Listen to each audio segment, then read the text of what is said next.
네이버에 윤석열 서석호 이렇게 해서 검색을 해봤습니다. 그랬더니 바로 위에 바로 나옵니다. 서석호와 윤석열 우리는 하나다. 내란 배우의 인맥 카르텔 추적. 그래서 워치독이라는 데서 글을 썼더군요. 사진 하나 띄워보시죠 먼저. 자, 이 동그라미의 사람이 본인 맞습니까? 예, 맞습니다. 네. 여기 보니까 여기 나와 있는 대로 제가 확인 좀 하겠습니다.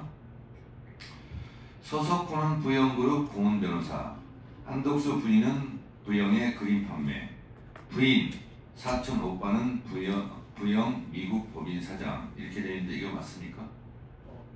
그렇지 않습니다. 여기 나와 있는 게 사실이 아닙니까? 예. 근데 여기 이렇게 써 있어요. 부영그룹 고문 변호사 한 적 없습니까?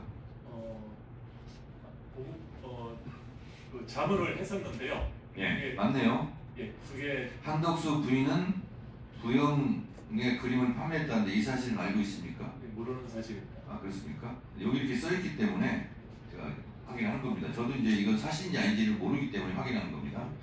윤석열 대선 캠프 고액 후원자 중 서석호가 가장 먼저 1천만 원 입금. 이건 맞습니까?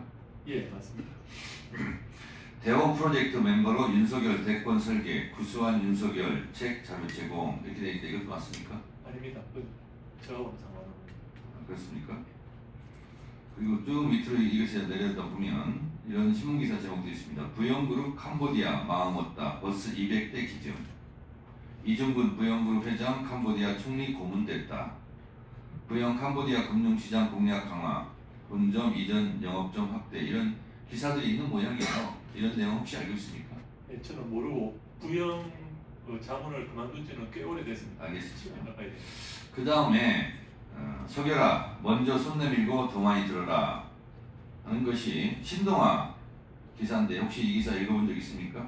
예, 나온 거 알고 있습니다. 2023년 4월 23일 석열아 먼저 손 내밀고 더 많이 들어라. 이게 본인도 관련 있는 기사입니까? 예, 제가 얘기한 것도 들어가 있다고 했는데 네. 읽으신 거는 제가 한 말은 아니에요. 자, 근데 지금 1년 때는 이렇게 얘기했고요. 신동아에서 또 1년 후에 2024년 11월 5일 임기 반환점 돌 때 이렇게 기사 제목을 썼어요. 신동아에서 석열아 더 나빠질 것도 없다. 소신껏 해라. 이런 기사 제목인데 기억하십니까? 예, 그런 기사가 나온 걸 알고 있습니다. 제가 한 말은 뭐 기사 제목을 제가 문제 삼고 싶은 생각은 전혀 없고요.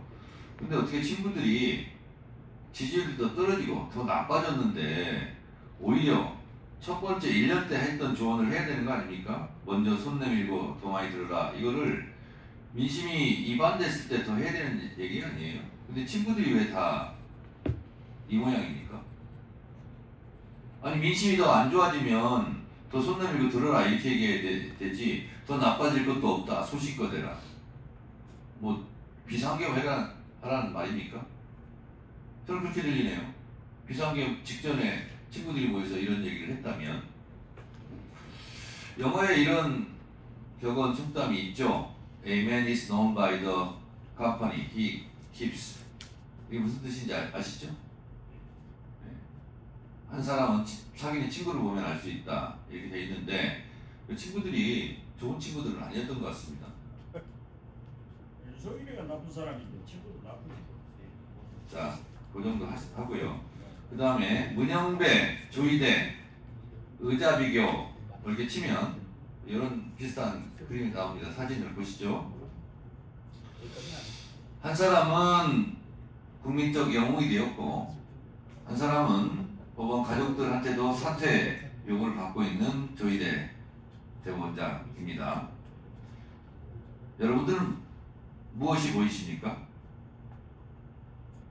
문영배 재판관 뒤에 의자를 보십시오. 조이대 대법원장 뒤에 의자를 보십시오.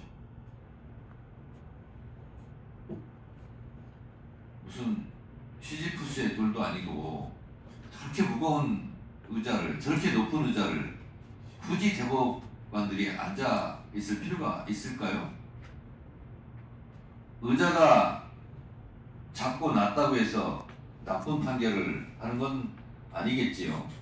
1분 더 주세요. 문영배 재판관이 이런 말을 한 적이 있습니다. 법관들은 밤한 일이 없다. 검사들이 쪽지를 건네면 그걸 판사들이 읽었던, 그대로 읽었던 그런 시절이 있었다. 법관들이 지금 자유롭게 재판할 수 있는 것은 법관들이 무엇을 해서가 아니라 법관들은 골방에 들어가서 책만 받고 길거리에서 싸운 사람들 덕분이다. 이렇게 일관한 바 있습니다. 오늘 대법관들이 전원 불출석을 하면서 냈던 불출석 사유도 보면 내용도 내용이지만 이처럼 무성의할 수 있을까? 이처럼 국민의 대기관 국회에 이렇게 오만할 수 있을까? 그런 생각을 했습니다. 이 부분에 대해서 우리 이준일 교수님 한 말씀 하실 말씀 있으면 한번 해보세요. 이번 아까 사법 쿠데타라는 말씀도 드렸는데 사법부의 이런 그 행동, 정치 행위 이것은 뭐 헌법적인 권리를 침해했을 뿐만 아니라 사실 헌법적 원칙을도 훼손했고 그런 의미에서 조희대 대법원장은 아까 많이 말씀 나왔듯이 자진해서 사퇴하는 그런 선택을 하는 것이 저는 옳다라고 생각이 들고 그런 선택이 이루어지지 않았을 때는 국민의 대표기관으로서 국회가 탄핵소추 발의도 충분히 고려해 볼 수 있다고 생각합니다.